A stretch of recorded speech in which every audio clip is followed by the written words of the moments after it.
Karibuni. Asanteni sana kwa kuwa pamoja nasi kwenye uhusiano wa imani. Tunapokusaidia kuunganishwa na Mungu kwa imani. Karibu, ni baraka kwetu umejiunga nasi tena leo, umechagua kuwa pamoja nasi kwa sababu kwa kweli ni uchaguzi wako.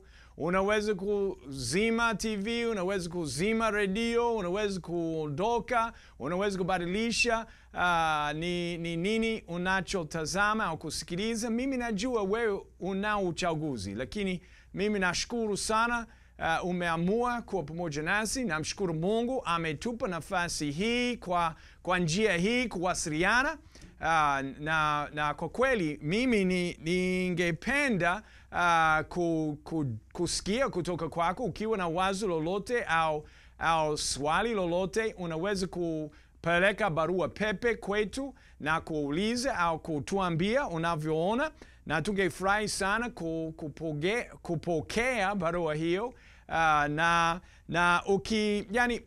Tunaomba tu, ombi letu tu, si hela wala nini. Tunaomba tu kila unapopata nafasi, wewe jiunge na kipindi hiki, usikilize neno la Mungu, upate kujifunza zaidi kutoka neno la Mungu, na hata ukiwa na marafiki unaweza kuwaalika wawe pamoja nawe, au labda wao wanao uwezo fulani kuangalia au kusikiliza, kutazama au kusikiliza, lakini sambaza habari ya kuwa tunahubiri habari njema za Yesu Kristo. Si mawazo yetu, si ujumbe wetu, ni ujumbe wa Mungu kwa kupitia neno lake na kwa nguvu za Roho Mtakatifu. Tunakuombea sana. Ingawa mimi sikufahamu kwa jina, sikufahamu kwa uso, kwa kweli tunakuombea. Na tunataka kwa kweli kwa mioyo yetu yote tusingefanya mambo haya. Mimi naamka mapema, nachelewa kulala, naandaa mahubiri kwa ajili ya kuhubiri, upate kusikia. Nisingefanya mambo haya isipokuwa Mungu anakupenda na sisi pia tunakupenda. Kwa hiyo tunashukuru sana kwa nafasi hii kuwa pamoja nawe. Na leo tutamtazama Petro. Nimewahi kumtazama Petro. Leo tutafanya hivyo tena, na kuna mengi sana katika Biblia kuhusu maisha ya Petro. Hata jina lake linaonekana katika Agano Jipya tu, jina lake linaonekana mara 210. Ni zaidi ya wengine wote wale mitume, pamoja na hata Paulo si pamoja na wale wengine, lakini Paulo mwenyewe jina lake linaonekana 162, lakini Petro 210.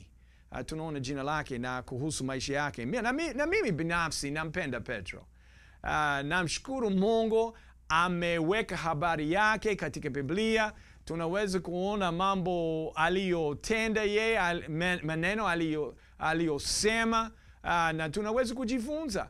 Tunaweza kufurahia maisha yake na pia kuhuzunika pamoja naye. Tunaweza kujisikia hatia ile aliyosikia alipomkana Yesu. Yani, tukiingia katika maisha yake kwa njia ya neno la Mungu na kwa nguvu za Roho Mtakatifu, tunaweza kujifunza. Kwa vyovyote tunaweza kujifunza. Na mimi nashukuru sana. Kwa hiyo nielezee kidogo habari zake, alafu tutaangalia tukio moja kubwa sana maishani mwake Petro, na utafurahia. Lakini Petro alikuwa ndugu yake Andrea. Na Petro na Andrea walikuwa wavuvi wa samaki kwenye bahari ya Galilaya. Ni bahari kubwa kidogo, na walikuwa wavuvi wa samaki, na tutaangalia leo kuhusu tukio moja lililotokea kwenye bahari ya Galilaya.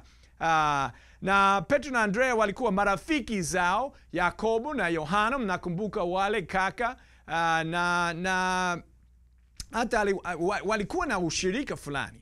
Hatujui kabisa, Biblia haielezi sana, lakini tunajua walikuwa na ushirika fulani, na akawa na nyumba kwenye mji wa Kapernaumu. Tunajua jambo hili, na hata Petro akaingia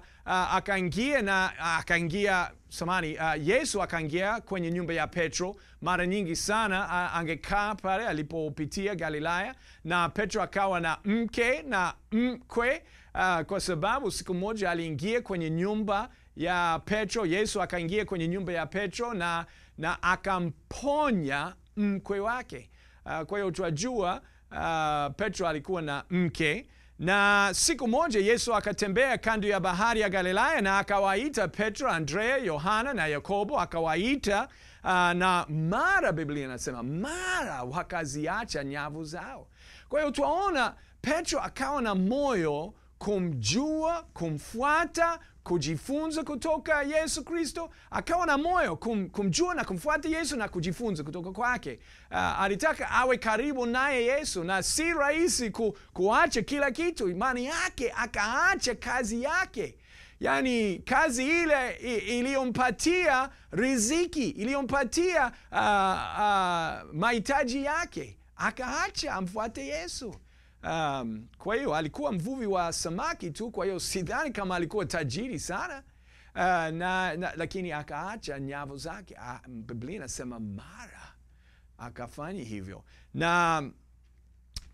na Biblia inasema waliacha nyavu zao ili wamfuate Yesu Kristo. Na leo ningependa kuzungumzia tukio lililotokea alipokuwa anamfuata Yesu.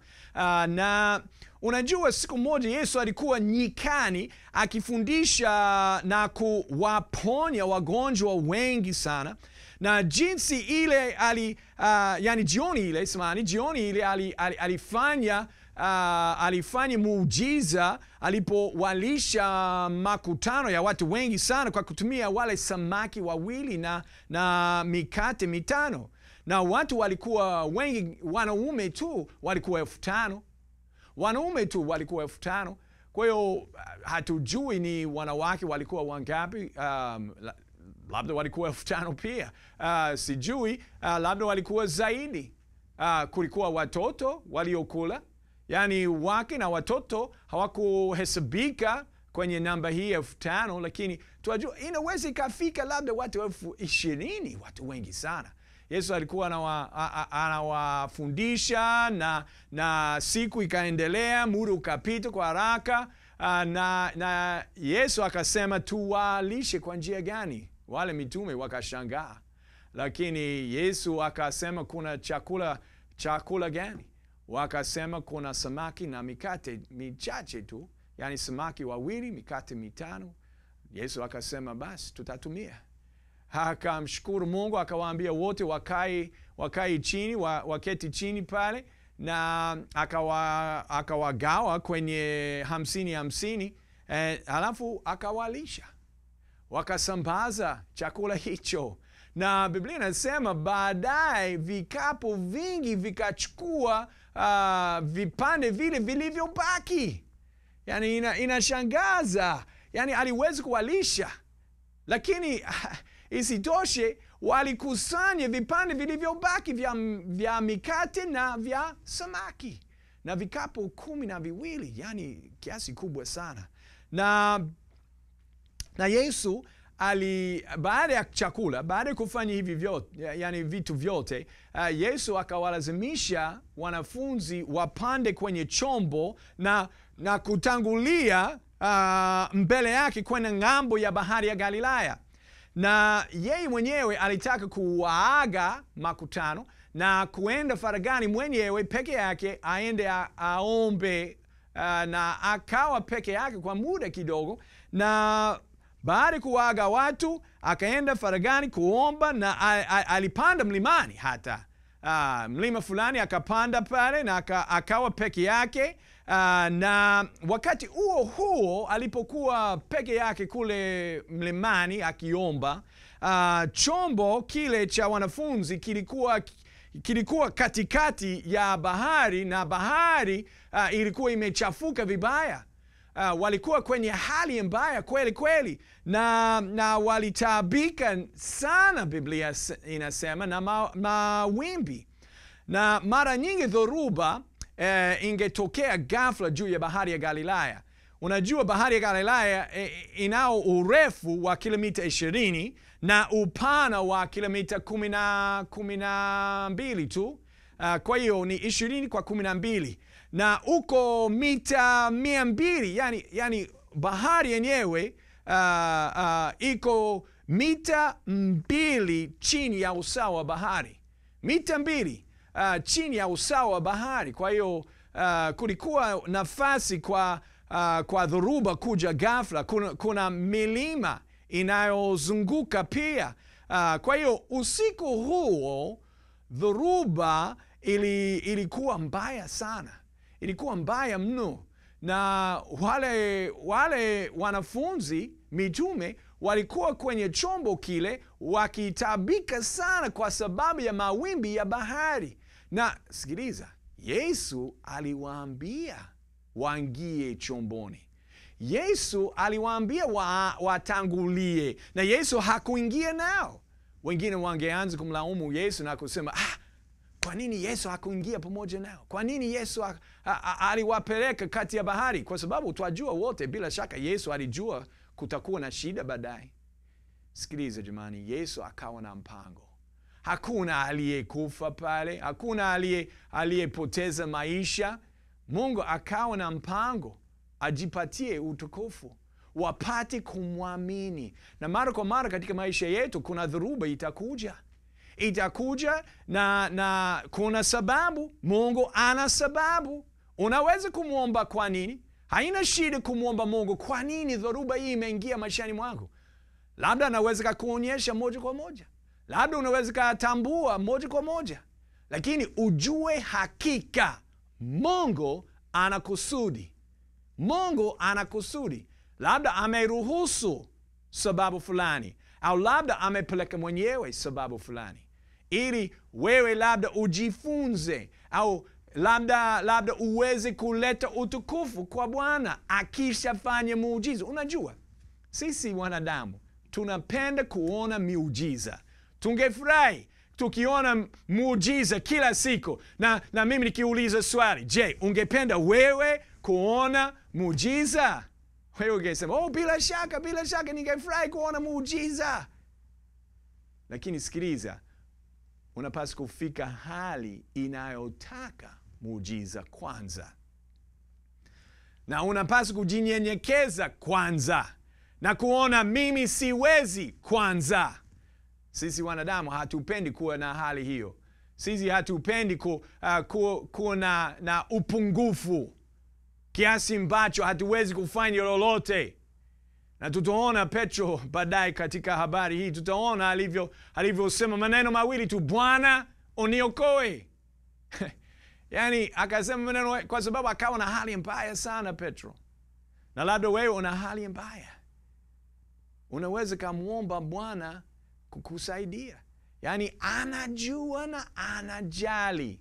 Anajua na anajali. Kwa hiyo upepo ulikuwa wambisho, Biblia inasema. Na kama saa 9 usiku, yani muda mrefu, walikuwa pale muda mrefu. Sijui masaa mangapi, lakini masaa mengi kidogo. Labda masaa 3, labda masaa 6, mimi sijui. Lakini walikuwa kule baharini, walikuwa wametaabika sana, na Biblia inasema upepo ulikuwa wambisho na mawimbi yakawa mbaya sana. Na tuanze kusoma kutoka katika Mathayo mlango wa 14 mstari wa 24. Tusome hadi 33. Tuone habari hii. Na kile chombo kimekwisha kufika katikati ya bahari. Yani hawakuwa karibu na pwani, walikuwa katikati ya bahari. Na ikawa masaa wakafika pale katikati, halafu dhoruba ikaja. Na mara nyingi katika maisha yetu pia hatuwezi kutegemea ni wakati gani dhoruba itatokea. Hatuwezi kujua. Lakini Biblia inasema chombo kimekwisha kufika katikati ya bahari, kinataabika sana na mawimbi. Maana upepo ulikuwa wa mbisho. Upepo ulikuwa wa mbisho. 25. Hata wakati wa zamu ya 4 ya usiku, Yesu akawaendea akienda kwa miguu juu ya bahari. na mimi napaswa kucheka sasa, kwa sababu nikiuliza swali hili, nani kati yenu, wewe je, umewahi kutembea juu ya maji? Umewahi kutembea juu ya maji? Nikiuliza swali hili, nafikiri wewe ungesema hapana, mimi sijawahi. Sikiliza, mimi nimewahi kutembea juu ya maji, lakini maji hayo yameganda, yamekuwa barafu. Unajua kuna sehemu za Marekani nimetembelea, na maji yameganda kabisa 100%. Hata watoto kwenye siku za baridi wamewahi kutembea juu ya maji yaliyogandika kabisa, na waliweza kufanya. Hata kuna mchezo kwenye nchi mbalimbali nyingi wanacheza mchezo huu. Wanachezea kidude kimoja, sijui kinaitwa nini, lakini kidude kile wanapiga na fimbo, na kuna goli pande zote mbili, na wanazunguka kwenye visu, yani viatu vyao vina visu fulani, wanaweza kimbia na kwenda mwendo mkali, na wanatumia fimbo na wanapiga kidude kile. Si mpira, lakini wanapiga, na wanacheza juu ya maji. Lakini tunaona hapa Yesu hakutembea juu ya maji yaliyogandika. Haikuwa barafu. Alitembea kwa miguu juu ya bahari moja kwa moja. Mawimbi, upepo, lakini akatembea. Angalia 26. Wanafunzi walipomwona akienda juu ya bahari wakafadhaika. Hao ni wanaume jamani, si watoto. Ingeeleweka watoto wakifadhaika, lakini hao walikuwa wanaume, na wakisema ni kivuli, wakapiga yowe kwa hofu. Na tena napasa nicheke kidogo, lakini si kitu cha kuchekea, kwa sababu walipiga yowe. Hawa ni watu ambao wamezoea bahari, watu ambao siku za nyuma walikuwa wanaenda baharini karibu kila siku. Labda wangeenda kuvua samaki. Bila shaka walipitia dhoruba nyingine mara kwa mara, kwa sababu dhoruba zilitokea ghafla mara nyingi kwenye bahari ya Galilaya. Kwa hiyo, lakini hawa wakapaza sauti, wakasema yani inachekesha kufikiria hawa wanaume wakubwa, si wadogo hawa, si watoto hawa, si wanawake hawa, ni wanaume. Yani wengine wanasema dume. Walipiga yowe kwa hofu. 27. Mara Yesu alinena akawaambia, jipeni moyo, ni mimi, msiogope. Neno lile, usiogope. Mimi napenda sana neno lile. Yani Mungu mara nyingi sana katika Biblia amesema usiogope. Wewe umeogopa? Kuna kitu kinachokugopesha wewe? Hapana. Yani usiogope. Roho Mtakatifu anaweza kukusaidia, anaweza kunisaidia. Kwa hiyo tuendelee kusoma katika mstari ule. Yani alisema Yesu akasema, jipeni moyo, ni mimi, msiogope. Petro akamjibu akasema, Bwana, ikiwa ni wewe, niamuru nije kwako juu ya maji. Yani uamuru, uniite, niambie. Petro akasema, unakumbuka Petro anaweza kaamua kwa haraka ghafla, anaweza kaamua. Si mbaya. Wengine wakakaa pale wakitetemeka nafikiri, lakini Petro akasema, kama ni wewe, niite, niamuru nije kwako juu ya maji. 29. Angalia 29. Yesu akasemaje? Akasema, njoo. Mimi napenda neno lile pia. Njoo, usiogope, njoo. Yani kumwendea Yesu ni baraka kubwa sana. Na Petro akashuka chomboni, akaenda kwa miguu juu ya maji, akaanza kutembea ili kumwendea Yesu. Angalia 30. Lakini alipoona upepo mkali, akaogopa, akaanza kuzama, na yeye akapiga yowe, akasema, Bwana niokoe. Akasema kama hivi labda, Bwana niokoe.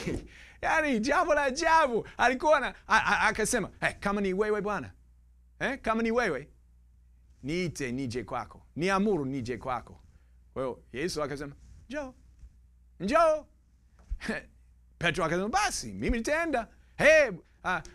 Jamani, mimi naenda kwenda kwa Yesu.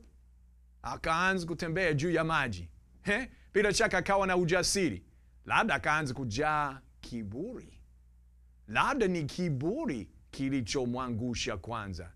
Labda akaangalia nyuma na kuona wenzake kwenye chombo, akasema, mimi ninatembea juu ya maji, unaona? Halafu akaona mawimbi, akaona upepo mbishi, akaogopa, akaanza kuzama chini ya maji, akapiga yowe akisema, Bwana niokoe. Angalia 31. Mara Yesu akanyosha mkono wake, akamshika, akamwambia, ewe mwenye imani haba, mbona uliona shaka? Mimi sipendi kusikia maneno yale. Nimependa kusikia neno lile, usiogope, na neno lile, njoo, kumwendea Yesu, baraka. Lakini kusikia maneno haya, ewe mwenye imani haba, mbona uliona shaka? Sisi wanadamu tunashawishiwa mara nyingi kuona shaka. Tunaona shaka. Angalia 32. Nao walipopanda chomboni, upepo ulikoma. Umempata. Wakati gani upepo ukakoma? Mara moja aliposhika mkono? Yesu akashika mkono wake mara moja. Hakumruhusu kuzama 100%. Akashika mkono. Upepo kaacha pale pale. Mawimbi yakatulia pale pale. Biblia inasema walipopanda chomboni, upepo ulikoma. Maana yake nini?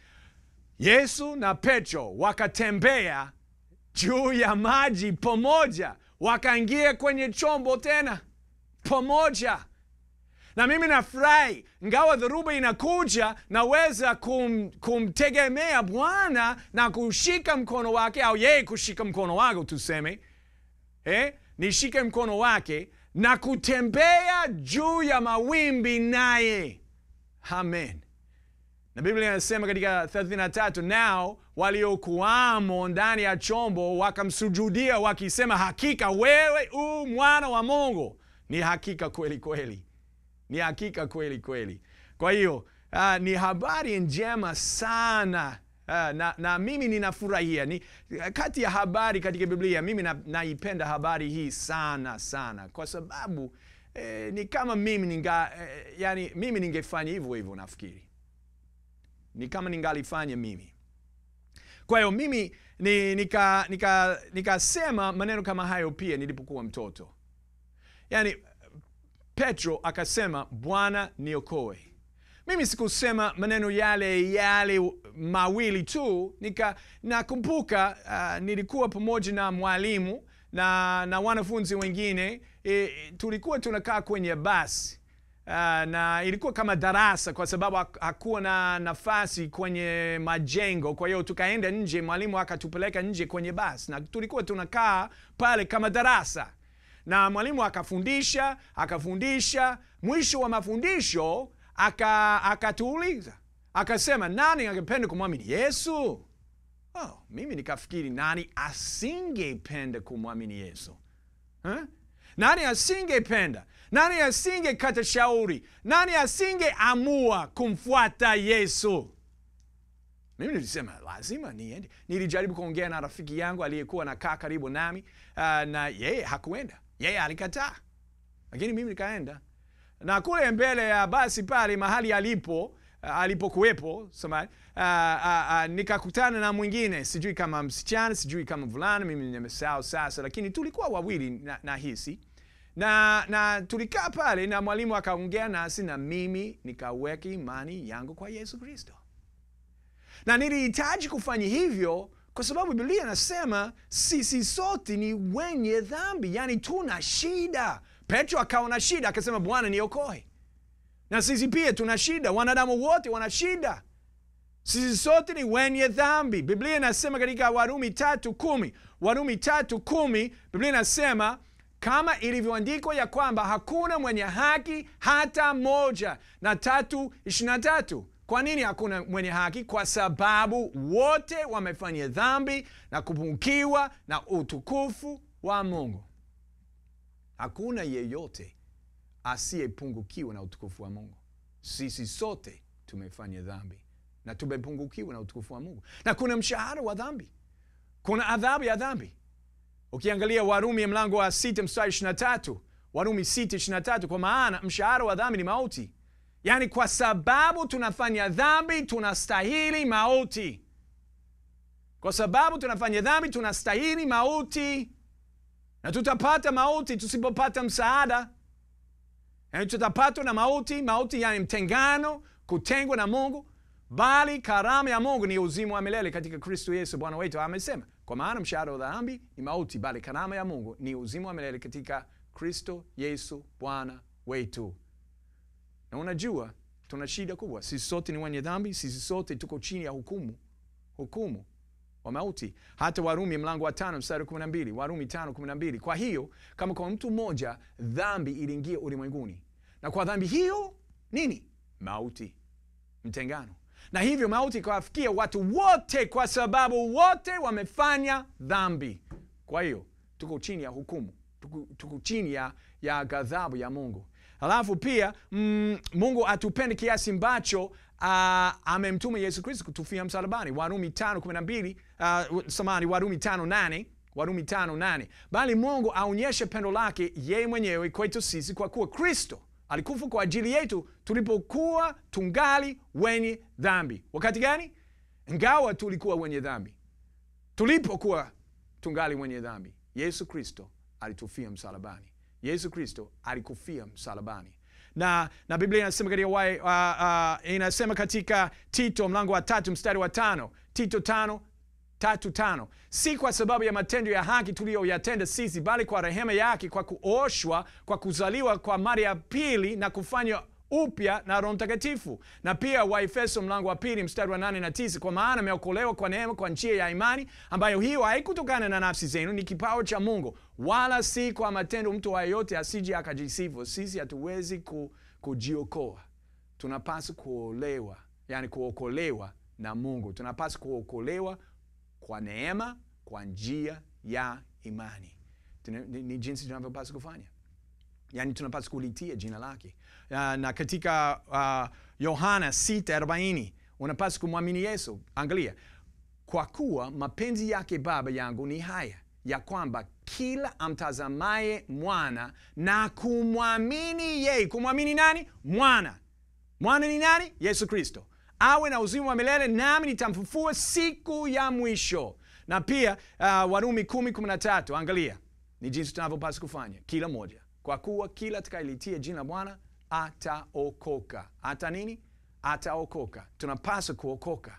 Na wewe unaweza kuweka imani yako kwa Yesu Kristo, umwombe akuokoe. Unaweza kusema, Bwana Yesu, naomba uniokoe. Najua nimefanya dhambi, naomba unisamehe. Ninalitia jina lako, Yesu Kristo, niokoe. Asante kwa uniokoa. Amen. Kama umeliamini jina lake, umelitia jina lake, Biblia inasema umeokoka. Asanteni sana kwa kuwa pamoja nasi kwenye uhusiano wa imani.